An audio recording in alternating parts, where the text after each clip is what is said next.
성경 말씀은 역대기상 16장 37절 말씀부터 보겠습니다.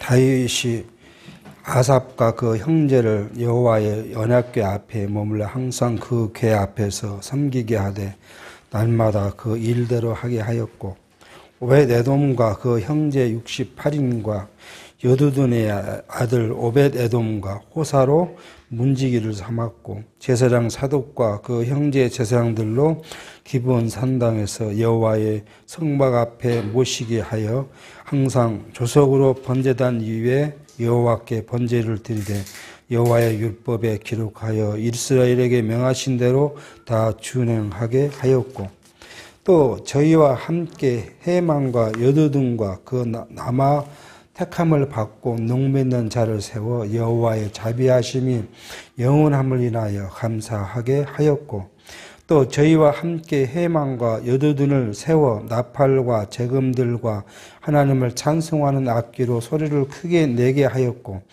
또 여두둔의 아들로 문을 지키게 하였더라. 이에 뭇 백성은 각각 그 집으로 돌아가고 다윗도 자기 집을 위하여 축복하려고 돌아갔더라. 우리는 지난 시간에 다윗이 하나님 언약궤를 예루살렘에 있는 다윗이 특별히 준비해둔 장막에 이제 넣고 나서 감사하고 찬송한 내용들을 우리가 살폈습니다. 그리고 이제 마지막에 다윗이 하는 일이 뭐냐 하면 제사장들로 하여금, 레위인들로 하여금 각각 자기 맡은 대로 일하게 하였다. 그렇게 지금 성경은 이야기하고 있고, 그리고 제사장도 하여금 기브온 성막에서 하나님을 섬기게 했다고 지금 오늘 말씀하고 있습니다. 우리는 기브온 산당, 지금 여기 기브온 그러면 예루살렘 북쪽에 있는 기브온에 이제 성막이 있었다. 그렇게 성경은 이야기합니다. 당시에 성막의 이동 경력을 보면은 여호수아가 가나안에 들어올 때는 어디 있어요? 길갈에 있었죠. 그리고 이제 길갈에 있던 것을 실로로, 사사시대 때는 실로로 옮기고, 그리고 쭉 이제 사무엘실 때도 사실 실로의 성막이 있었죠. 근데 우리가 성경, 우리 사무엘 상하에서 설교 때, 누구예요? 사울이 높 땅에 있는 제사장들을 다 죽였던 일들이 이제 나왔습니다. 그러니까 그 당시에 이제 높 땅에 성막이 옮겨 있었을 것이다. 그렇게 이제 생각을 했죠. 그러고 나서 다윗 시대 때는 그 언약궤가 어디로 있냐? 성막이 기브온에, 언약궤는 다윗성에 이제 두었다는 것을 우리가 역사적으로 볼 수 있는 것이죠. 그러니까 사울 때 성막에 있는 언약궤를 가지고 와서 블레셋에 빼앗김으로써 이제 언약궤는 별도로 돌아다니게 하고 성막이 있었는데, 그러다 보니까 아마도 제사장들은 성막에서 하나님을 섬기는 일을 소홀히 했을 것으로 이제 봐집니다. 오늘 다윗은 성막에 있는 그 성막에는 이제 언약궤만 없을 뿐이지 다른 시설은 그대로 있으니까 거기서 하나님께 제사하도록 계속했다. 근데 다윗이 이제 노래하고 감사했던 이야기 41절에 보면 가장 큰 핵심이 거기에 있죠. 여호와의 자비하심이 영원함을 인하여 감사했다. 그렇게 이야기합니다. 그러니까 다윗이 하나님을 찬양할 때 가장 그 말한 그 키가 뭐냐면 하나님의 자비하심과 선하심.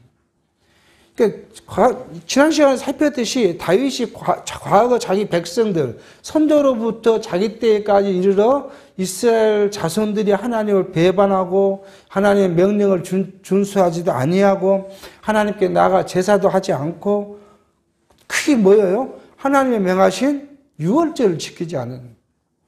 그러니까 하나님이 명한 것과 전 다른 삶을 살았던 그 자기 열조들의 삶을 생각해 보면, 그럼에도 불구하고 하나님은 징계하시긴 했지만 뭐예요? 그들을 보호하시고 그들을 사랑하시고 자기 백성들을 선히 여겨주신 하나님을 생각해 보면 그 하나님의 뭐예요? 언약이 기초되었다는 사실에 감사했다는 거고요.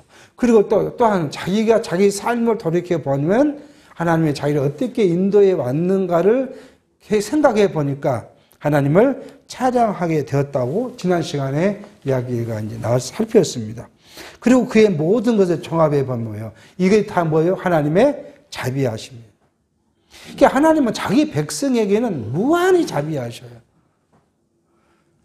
과거에는 사울은 하나님께서 그 발을 멸망시켜버리고 그 위를 빼앗아 버렸지만은 언약의 다윗에게는 뭐예요? 내가 절대 너에게는 뭐 하지 않겠다고요? 사울처럼 하지 않겠다. 아무 너희 자녀가, 내 자손이 나를 배반하고 범죄한다 하더라도 뭐 하겠다고요? 자기가 갖고 있는 사람의 막대기 같이 증치할 뿐이지 그걸 위를 빼앗지 않겠다고요. 오늘 이제 17절에 가면 과거 사무엘하 7장 이하의 말씀들 다시 요약하는 말씀이 나오는데 그때 이제 또 생각해 보기로 하죠. 그렇게 하나님은 자비하세요. 그러니까 우리와 이방인, 밖에 세속에 사는 사람과의 차이는 별로 없어요. 우리가 그 사람보다 좀 거룩하게 산다? 조금은 거룩하게 살 수 있겠죠. 조금은. 그렇다고 우리가 그들보다 뭐 죄를 더 안 짓느냐? 똑같이 우리는 육체의 속에서는 뭐예요? 시기와 질투와 미움과 또 육체의 소욕이 발동되면 다를 바 없는 삶을 살지만 하나님의 언약에 기초된 그 택한 백성들에게는 어떤 상황이 있다 할지라도 그 자비하심을 잃지 않는 것이 그게 하나님의 속성이라는 거예요. 자기 백성을 사랑하시고 그 자기 백성에 대한 모든 것들을 책임지기 위해서 뭐예요? 자기 말을 책임지게 그리스도를 보내서 죽게 하셨던 사건을 다윗은 지금 먼 미래를 보면서 이야기를 해요. 자기 백성뿐만 아니라 당시에 택한 백성들의 모든 것들을 하나님 어떻게 하실 것이다? 독생자 그리스도를 보내실 것이다. 그 메시아를 통해서 주시는 그 은총이 어떤 것인가? 그 자비하심이 어떠한 것인가? 그래서 이제 우리는 이 시가서에서 하나님을 자비성을 찬양하는 찬양의 노래를 우리가 볼 수 있는 것이죠. 그리고 이제 17절 오니까 이제 마지막에 정리를 합니다. 우리가 이걸 17절 들어가게 조금 생각해 보면 우리가 역대기 상하의 이 제목은 우리가 그렇게 했죠. 다윗 왕가 또는 뭐 왕 이가 이걸 계승시키는 것이다. 이렇게 이제 살폈습니다. 근데 이거 하기 전에 상에서는요. 상은 다윗 왕국을 수립한 과정을 살폈어요. 수립을 좀 살펴가고 있습니다. 근데 이 수립을 우리는 어떤 관점으로 보냐면 자꾸 우리는 이런 관점을 봐야 되는 것이죠. 우리가 이 역사적 배경으로 보면은 지금 여기 바벨론 포로 돌아온 430년 아이사라가 11기 상하라 질 때 우리 왕조, 이 다윗 왕조, 이 우리 이스라엘은 어떤 나라냐? 그 정통성을 좀 자꾸 이야기를 한 거죠. 그래서 첫 번째 혜택이 뭐예요? 계보죠, 계보. 이 계보는 뭐예요? 하나님의 약속, 언약을 지금 상기시키고 있어요. 그러고 나서는 지금 우리가 오늘 마지막 공부하려는 것이 다윗의 즉위 내용입니다. 어떻게 다윗이 왕이 됐는가? 그 과정을 이야기한 거예요. 그러니까 하나님은 언약대로 다윗 왕가를 이게 유다 족속에서 왕이 날 것을 예언했는데 중간에 누가요? 베냐민 지파에서 사울이 났지만은 그건 하나님의 약속이 아니었기 때문에 그건 망하게 하셨고 완전히 패가 만신된 거 아니에요. 망하게 하셨고 연약인 다윗 왕을 즉위시켰다. 그리고 그 왕위를 계속 계승해 나갈 것이다. 그거 지금 이야기를 오늘 마지막에 지금 17장이 다윗 왕 즉위의 마지막 단계. 그리고 나면 18장부터 우리가 살필 것이 뭐냐면 다윗의 치적이죠. 다윗이 왕으로서 어떤 일을 했는가. 그러니까 이게 이러한 사실이 뭐냐 그러면 모두가 다 뭐야? 다윗이 언약대로 성취하신 하나님을 이야기하는 것이고 그게 바로 우리 왕과 우리나라의 정통성이라는 것을 이야기하고자 하신 의미라고 이제 찾아볼 수 있겠습니다. 1절입니다. 다윗이 그 궁실에 거할 때에 선지자 나단에게 이르되 나는 방향목 궁에 거하거늘 여호와의 언약궤는 휘장 밑에 있도다. 나단이 다윗에게 고하되 하나님이 왕과 함께 계시니 무릇 마음에 있는 바를 행하소서. 그 밤에 하나님의 말씀이 나단에게 임하여 가라사대 가서 내 종 다윗에게 말하기를 여호와의 말씀이 너는 나의 거할 집을 건축하지 말라.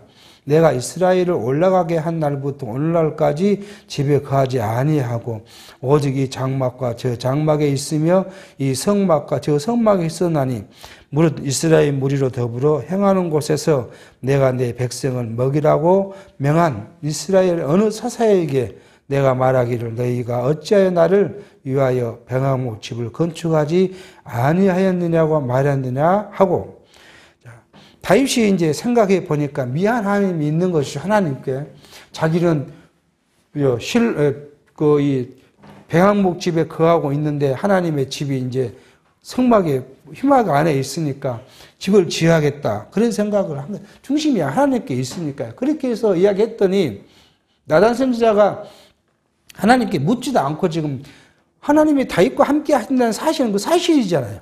그러니까 그냥 원하는 대로 하십시오. 그것도 선한 일이잖아요. 하나님의 전을 지켰다는데.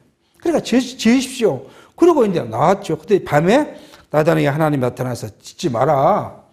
내가 언제 어느 사람에게 어느 사사에게 내가 병아목 집을 지으라고 이야기한 적이 있느냐.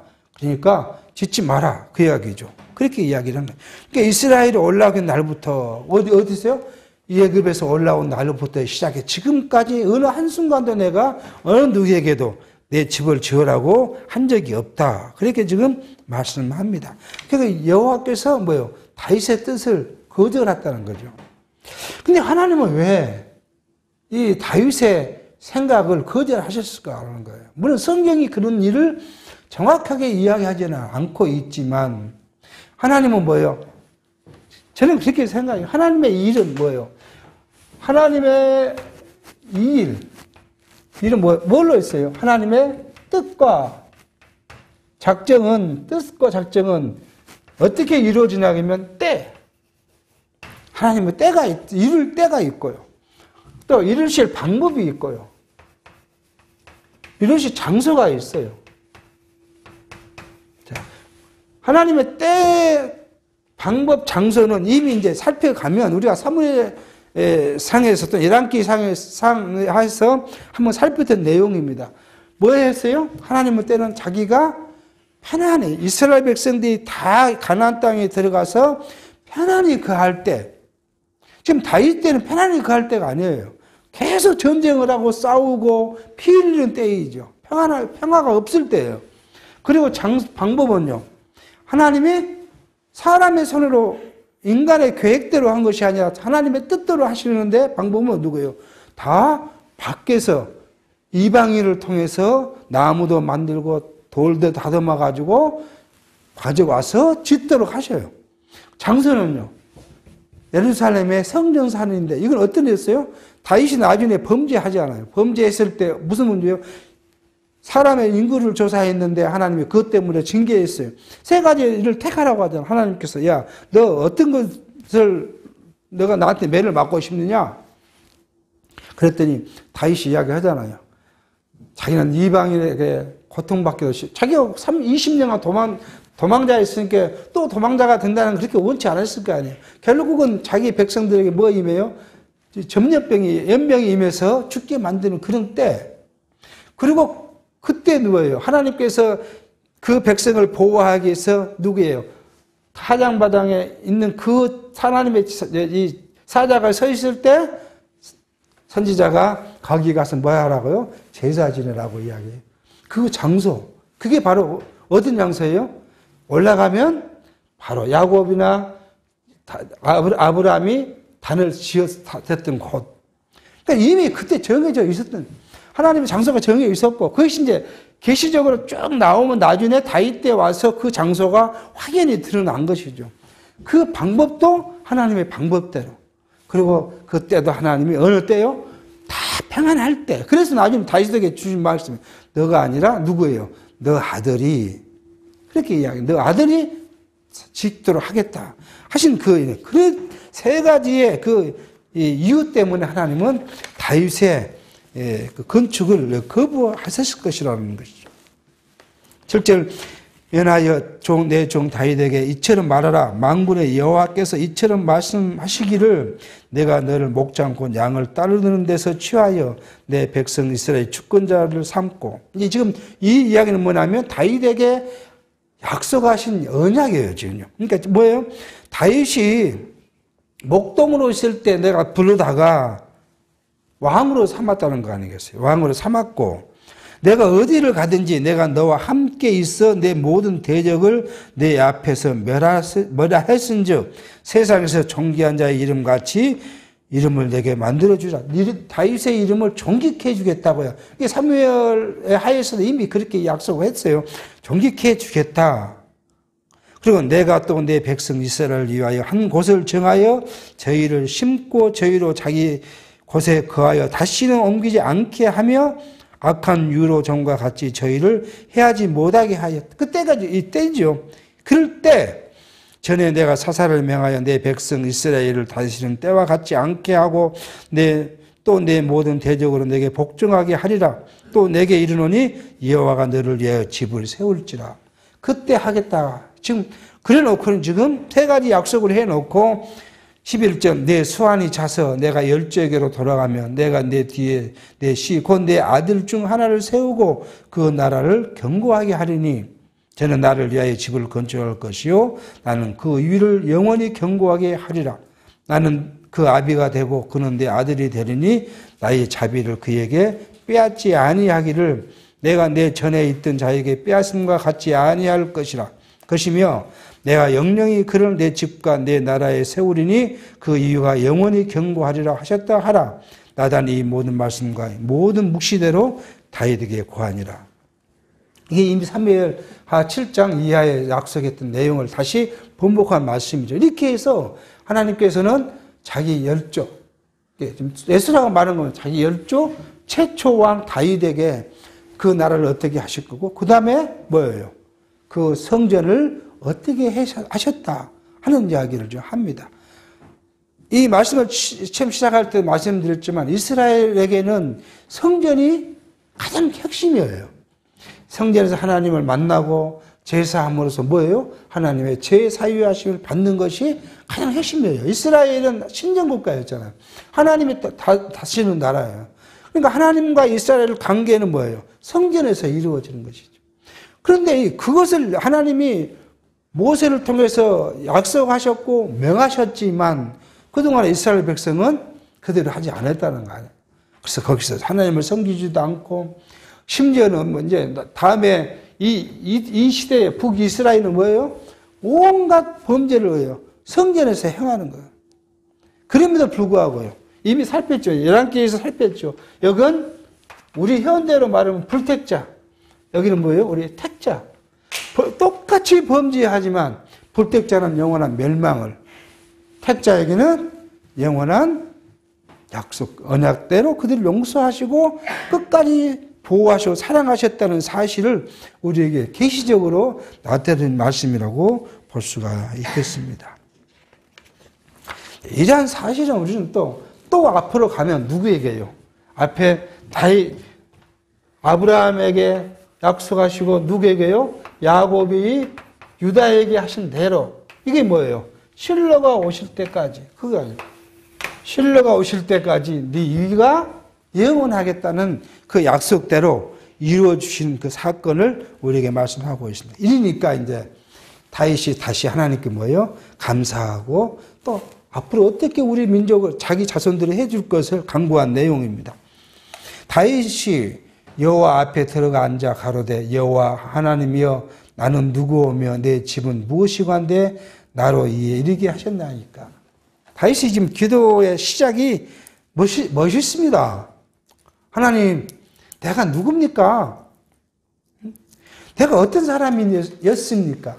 우리 민족은 또 어떤 민족이었습니까? 하나님 앞에서는 아주 보잘것없는 사람이었고 어떤 사람보다 나음이 없는 나였는데 그 아닙니까 지금. 자기 자신을 알고 지금 고백하는 거예요. 나는 우리 형제들로 보면 제일 못난 사람이고요. 그잖아요.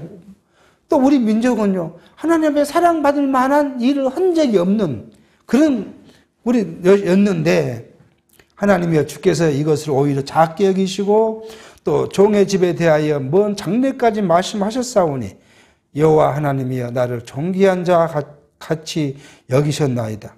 주께서 주의 종에게 베푸신 존귀에 대하여 다시 무슨 말씀을 하오리이까? 주께서는 주의 종을 아시나이다.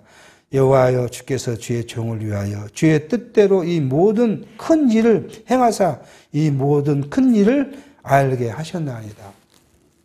우리가 생각해 보면, 이것을 우리에게 가져와 보면, 그렇지 않습니까? 하나님, 내가 어떤 사람이었는데, 내가 남보다 더 하나님을 사랑하지도 못하고, 남들보다 더 순종하지도 못하고, 나같이 연약하고, 무익하고, 우리 육체는 나약하고, 어리석은데, 그런데 하나님은 나를 사랑하셔서 나를 불러내시고, 그리스도의 사랑으로 우리를 거룩해 해주시고, 그리고 우리를 하나님의 자녀로 삼으셨고, 또 우리를 하나님의 나라의 백성으로 삼으셨고, 그리스도의 몸의 교회의 지체로 삼으셨고, 이것만이 아니라 뭐예요? 우리가 그리스도와 연합해서 하나님을 섬기는 제사장으로 삼으셨음. 그걸 생각하면 감사하지 않을 수가 없는 거죠. 다시 그 심정이 있는 거죠. 그런 우리 이런 나약한 우리를 이렇게 크게 해주셨고, 나약한 나를 주 이름을 존귀케 해주신 하나님, 그것을 알게 하셨으니, 지금 그런 이야기죠. 20절, 여호와여, 우리 귀로 들은 대로 주와 같은 이가 없고, 주 외에는 참 신이 없나이다. 그 이야기를 하는 거예요. 내가 지금까지 들어왔는데, 우리 하나님께 어떻게 해 오셨다고요?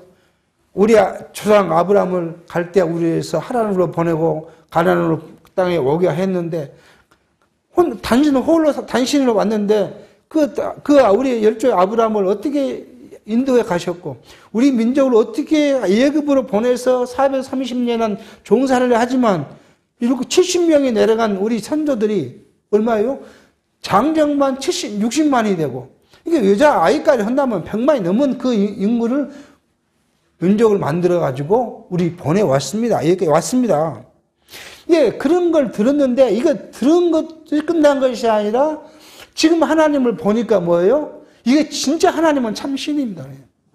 여러분, 우리가 성경을 그냥 말씀을 듣는 것이 아니라 우리 삶을 조명해 보고 성경에 우리를 하나님이 약속하신 것을 생각해 보니 하나님은 뭐예요? 참신이라는 거예요. 우리 참신이에요. 그냥 형상이 어디에 있는 것이 아니라 우리 속에 있는 하나님은 정말 우리를 사랑하시고 우리를 보호하시는 전능하신 하나님이라는 것이 우리가 느껴지면 우리 삶이 하나님을 의지할 수 있는 것이죠.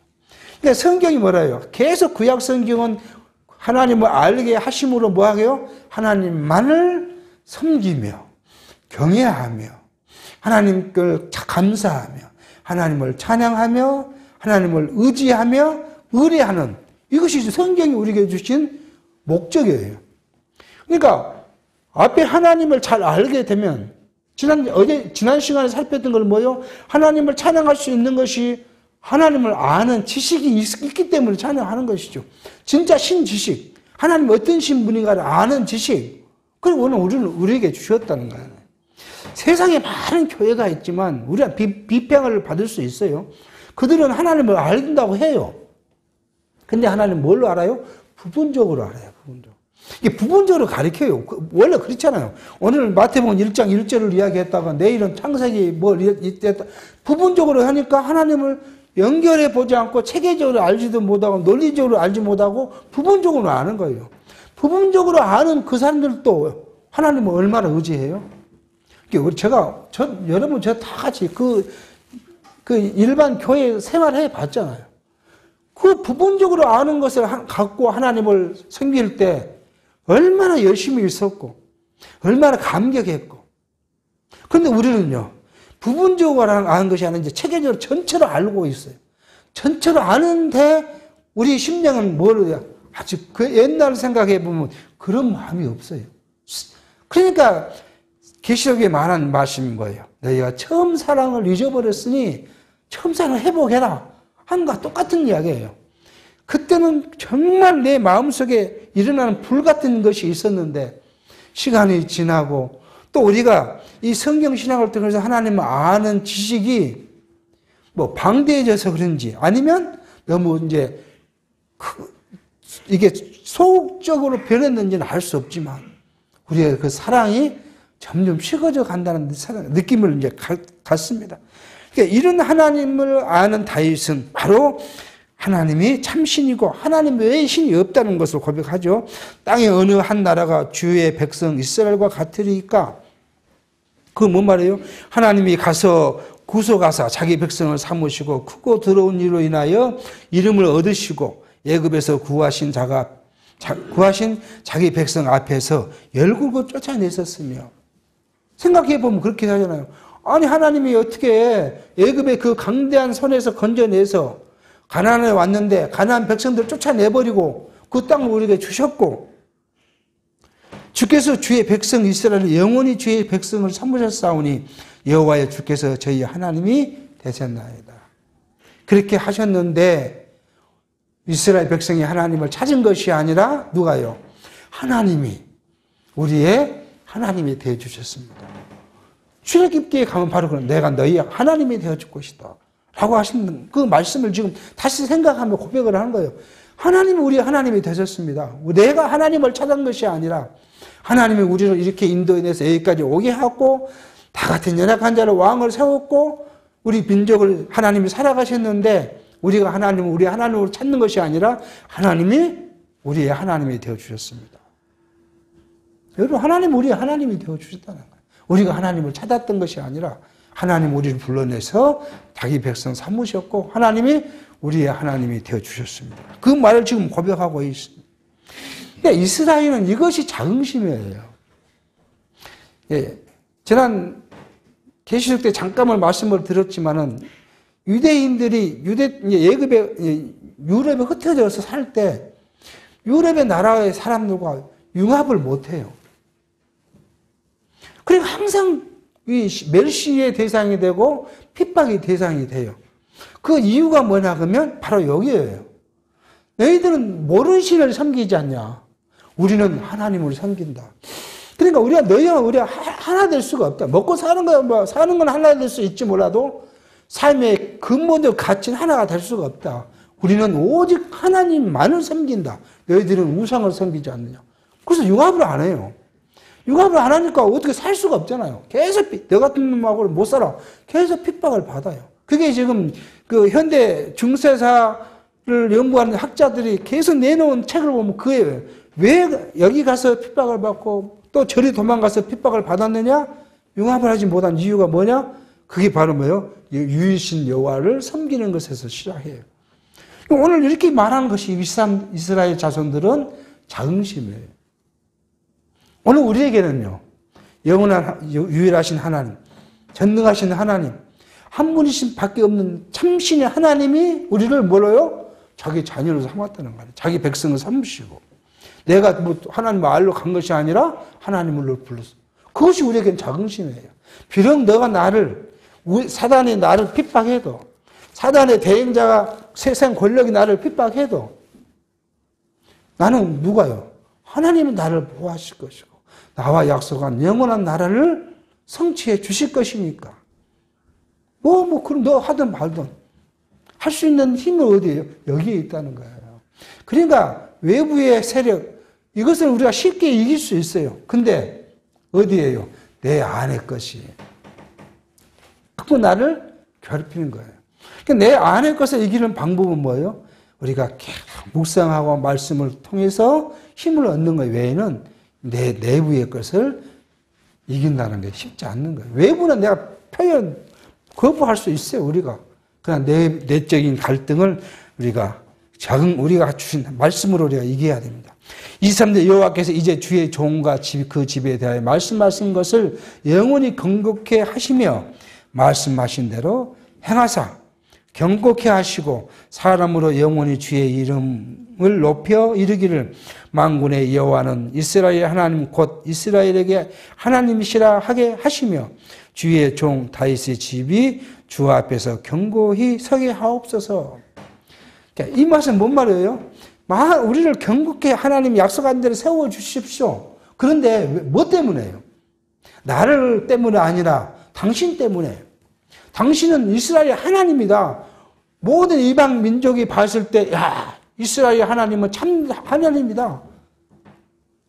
그렇게 높임을 받고 인정을 받을 수 있도록 하나님 약속하신 대로 우리에게 주신 대로 연약대로 이루어 주십시오. 나의 하나님께서 주께서 종을 위하여 집을 세우실 것을 이미 듣게 하셨으므로 주의 종이 주 앞에서 이 기도로 구할 마음이 생겼나이다. 여호와여 오직 주는 하나님이시라. 주께서 이 좋은 것으로 주의 종에게 허락하시고 이제 주께서 종의 집에 복을 주사 주 앞에 영원히 두시기를 기뻐하시나이다. 여호와 주께서 복을 주셨사오니 이 복을 영원히 누리이다 하니이다. 하나님 말씀하신 것이 하나님이 행하신 것입니다. 그게 이제 하나님이 말씀하신 것을 하나님이 행하신다? 이것이 우리가 받아들이기 쉽지 않아요. 왜요? 과거에 우리가 배웠던 것이 있기 때문에. 기존 신학에서 뭐예요? 하나님의 말씀을 누가 행해야 한다고요? 사람이 행해야 한다고요. 사람이. 그래서 열심히 뭘 해야 됐어요. 이 기존께서 우리가 얼마나 고민하고 울고 불고 사실은 이제 울고 불고 그러진 아니죠. 우리가 성찬식을 따면 떡을 떼기 전에 포도주를 마시기 전에 내 죄를 생각하고 물론 자기를 반성한 건 중요하죠. 근데 그것을 뭐예요? 하나님께 죄가 없는 상태로 떡을 받으라고 하잖아요. 하나님은 떡은 뭐예요? 신실한 것이니까. 근데 어떻게 사람이 죄를 없이 살 수가 있어요? 날마다 범하는 것이 육체의 죄악죄. 근데 일반에서는 뭐예요? 행위로 나타나지 않는 것이 죄라고 생각한 거예요. 그러니까 죄를 안 지었다고 생각할 수도 있어요. 근데 우리에게는요, 예수께서 우리에게 마음으로 생각하는 것이 다 죄라고 이야기를 하셨는데, 사람으로 어떻게 하나님의 말씀을 행할 수 있냐, 이게요. 오직 누가요? 하나님은 자기 하신 말씀을 하나님께서 이루어 주신다는 그 이야기를 말하는 거예요.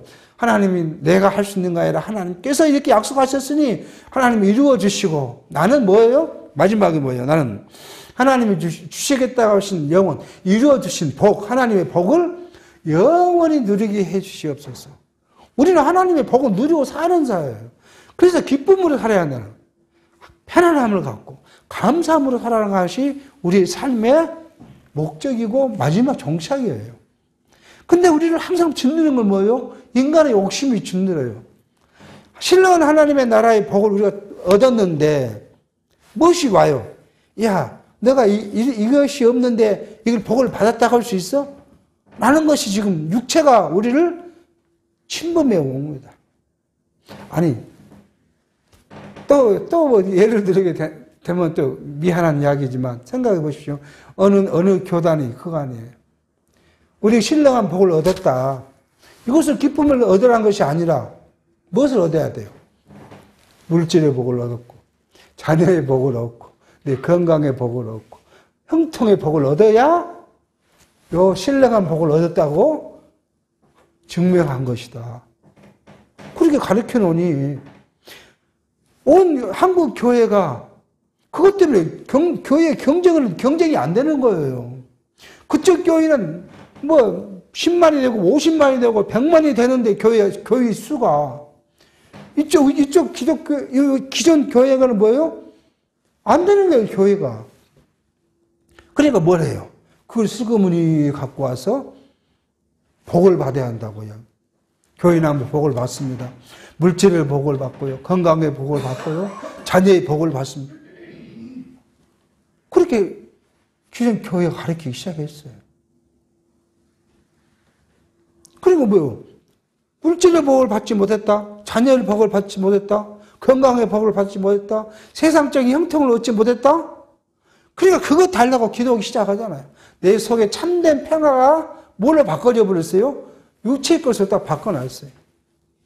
육체의 것이 없으면 평화가 안 와요. 육체의 행복이 없으면, 물질적 행복이 없으면 내 신령한 중생의 영도 평화롭지는 못해. 평강이 없어요. 그럼 뒤바꿔 놓으니까.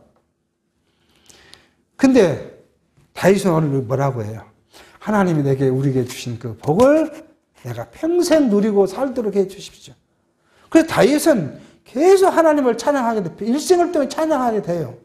다윗에게 수많은 고난이 있고 핍박이 있고 역경이 있어요. 하다못해 다윗은 어디까지요? 자기 아들이 자기를 죽이려고 반란해서 자기 쫓겨났죠. 도망갔잖아요. 남의 나라로 도망갔어요. 남의 도망가서 거기서 하나님이 다시 돌아오게 해요. 그 경험이에요. 그게 다윗의 체험이에요. 아, 하나님이 그냥 나를 그냥 그렇게 두시는 않는구나. 나를 그렇게 음침한 골짜기에 나를 내몰아도 하나님은 나를 절대 버리지 않고 나를 보호해서 다시 그 자리에 갖다 놓는구나. 이것을 다시 알게 하는 것이 뭐예요? 그 삶의 체험이에요. 우리를 세상에 두신 목적이 뭐예요? 그 체험을 하도록 한 것이에요. 그러니까 육체의 것이 나를 즐거움을 주고 있다. 현재 즐거움이다. 그러면 우리는 아직도 신령한 것을 찾지 못했다는 거예요. 그러니까 육체가 우리 공부를 줄 때 육체가 나를 힘들게 할 때 뭐예요? 내 중생한 영이 그것으로 무엇을 해요? 하나님의 것을 깨닫고 하나님의 은혜를 깨닫고 오히려 그것으로 내가 감사하고 행복해야 해요. 그래서 하나님 앞에 하면 행복한 자라고. 하나님 나를 당신의 백성으로 삼으셨으니 나는 행복합니다.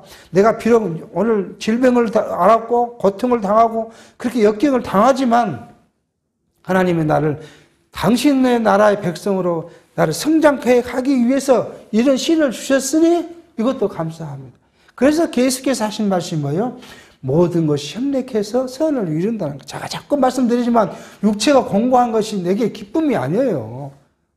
육체가 힘든데 내가 무슨 즐겁겠습니까? 그것이 무엇을 알게 하니까요? 하나님의 나라를 더 갈망하게 하니까 우리에게 참된 기쁨이 있다는 거예요. 그것이 선이라는 것이에요.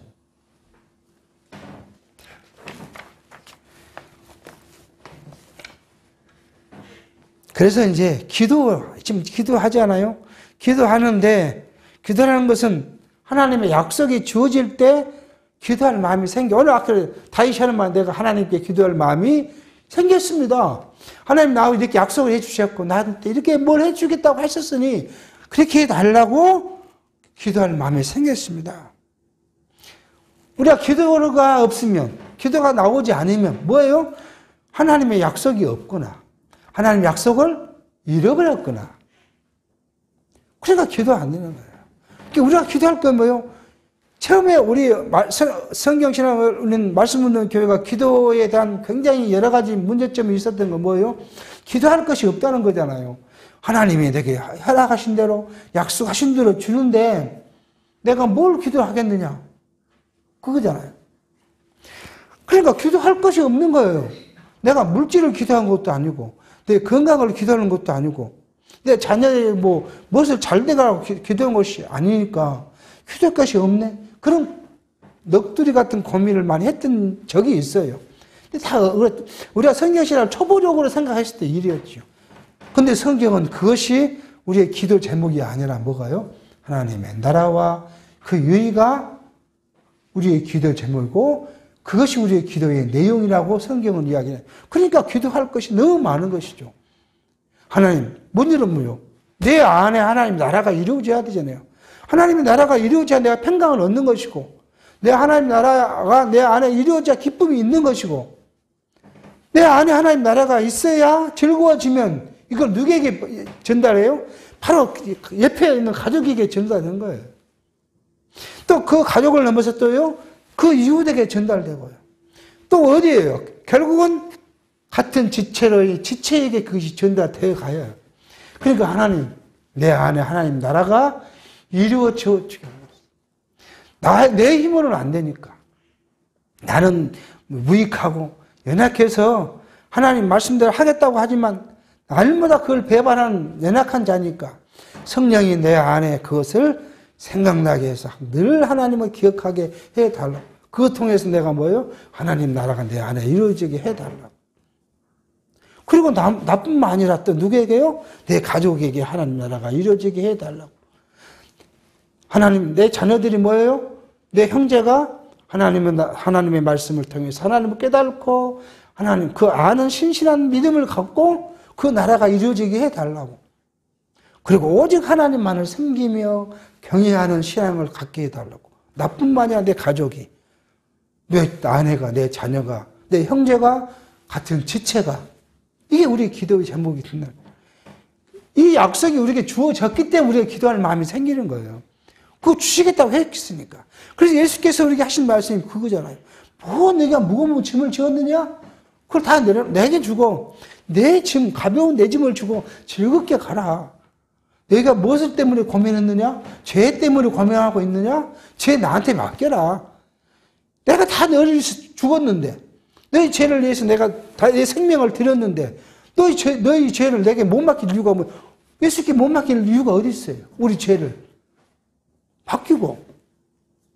그러면 우리 심령이 가벼워질 거 아니에요. 그 가벼워졌다는 거예요? 그리스도께 주신 그 은혜가, 의의가 가볍다는 거예요. 그리고 가벼운 마음을 갖고 살아가라.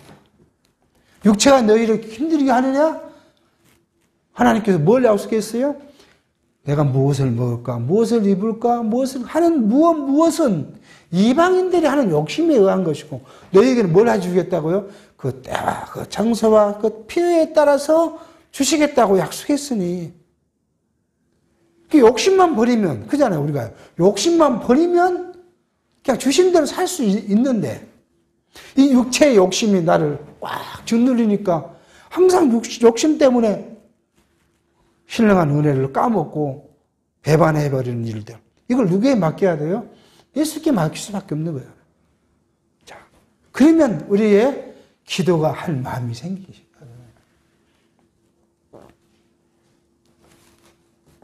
자, 주신 복. 우리는 이게 이제 성경을 계속 구약에서 말하는 것 중에 뭐가요? 주신 복. 그게 분복이잖아요. 우리에게 주신 복. 성경은 이 분복을 이야기하기 위해서 여러 가지 이야기를 하죠. 분복. 가장 큰 분복의 무엇이 뭐예요? 가나안 땅에 들어갔는데 땅을 주셨어요. 이스라엘 백성에게는요. 땅. 그래서 이 지게표를 옮기면 이게 주신 땅에 대해서 만족하지 못하고 땅을 더 뺏으려고 자기 땅을 이렇게 남의 땅까지 천변만 하면 죽인다고 그런 거 아니에요. 죽여버린다고. 이스라엘 회중에서 끊어버리겠다는 건 뭐예요? 죽여버리겠다는 거 아니에요. 그러니까 뭐 하라는 거예요? 주신 그 복, 그 땅이 험하든 미약한 땅이 됐든 크든 작든 그거 그냥 주셨으니까 네가 가서 전쟁에서 빼온 것도 아니고 주신 거니까 그거 알고 살아라. 그거 아니에요. 오늘 우리에게는 뭐예요? 이게 우리에게는 일용할 양식이에요. 이렇게 일용할 양식을 주셨다고 이야기를 하니까 또 이게 세속의 마음이 와요. 세속의 마음이. 육체의 것을 생각하고 이야기하는 사람이 많아요. 이게 옛날 우리 어렸을 때 주일학교 때 들었던 예화가 문제가 있어요. 미국의 이야기를 하는데 어떤 고아원의 목사님이 먹을 것이 없어갖고 기도하고 있었더니 어떤 교회 뭘 갖다 줘서 일용할 양식을 받았다는 거 아니에요. 일용할 양식. 이렇게 어렸을 때부터 배웠기 때문에 이게 우리 뭐예요? 신령한 양식을 이게 여기 만나면 이스라엘 백성을 만나라고 줬잖아요. 오늘 신령한 이 양식을 주셨는데 이걸 갖다 인식하지 못하고 산다는 거예요. 그래서 우리가 신령한 양식, 하나님의 말씀을 우리에게 주셨는데 이것으로 우리가 만족해야 되는데 만족하지 못하고 꼭 뭐예요? 이스라엘 백성들이 욕심을 많이 부렸던 거 뭐예요? 눈에 보이는 만나를 막 잔뜩 갔다 왔는데 그날 먹을 거 그날 갔다 한 것이 아니고 동이에 쌓아놨더니 다 썩어버렸더라는 거예요. 이게 분복이에요. 주신데. 오늘 여러분과 저에게 주신 분복이 우리의 육체의 삶이에요. 즉 우리가 이 정도 살게 하신 것이 우리에게 주신 복이에요. 이병철은 이병철에게 준 복이 있는 거고 우리에게는 우리에게 준 복이 있는 거고 이 복을 인정하고 살면 뭐예요? 우리에게 기쁨이 생기는 거예요. 인정하지 못하니까 육체로 계속 뭘 더 하려고 하니까 신령한 복마저 우리 양식마저 침범을 당해서 빼앗겨버리는 일이 허다하다는 거예요.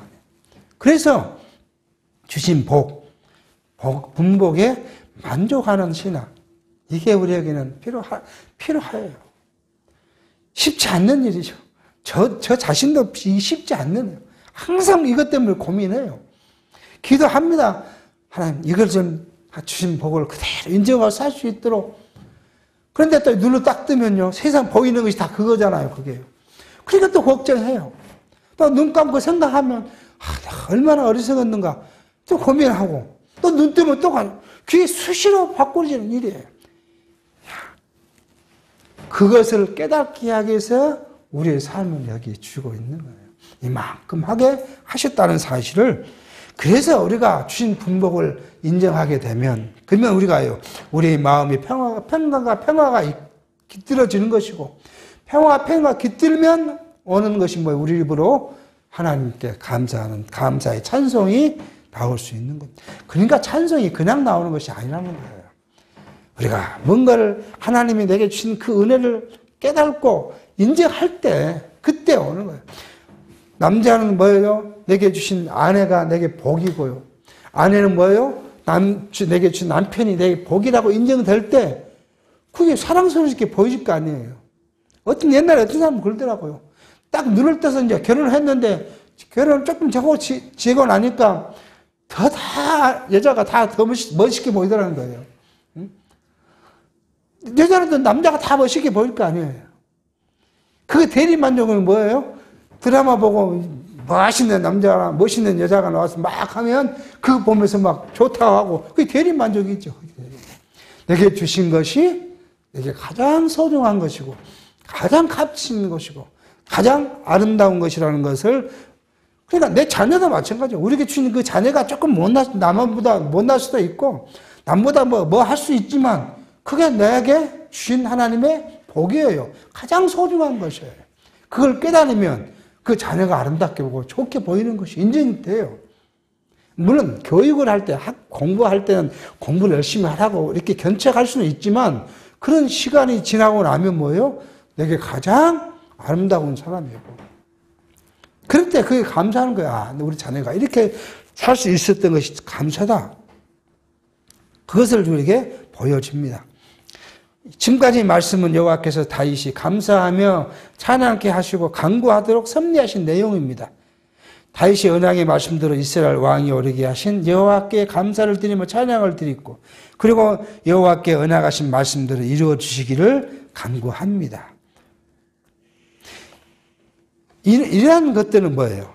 결론적으로 보면 이는 만왕의 왕이신 예수 그리스도께서 택한 백성으로 여호와를 찬송하며 섬기도록 하시고 신령한 성전을 세워지기를 기도하실 것에 대한 예표로서 모형과 그림이다. 그러니까 다윗이 한 기도는 예수께서 오셔서 우리로 하여금 성전을 지어 가실, 그리고 하나님 나라의 백성으로 세워 가실 것에 대한 모형으로서 예표와 그림자라는 것을 합니다. 에베소서 1장 6절 이렇게 말합니다. 이는 그의 사랑하신 자 안에서 우리에게 거둬주신 바 그의 은혜의 영광을 찬미하게 하려 하는 것이라고 에베소 기자는 이야기를 합니다. 우리를 이렇게 하시는 것은 이유가 뭐예요? 우리를 하나님을 찬미하게 하시는 것이다 라는 사실을 통해서 다윗의 찬송과 기도를 살폈습니다.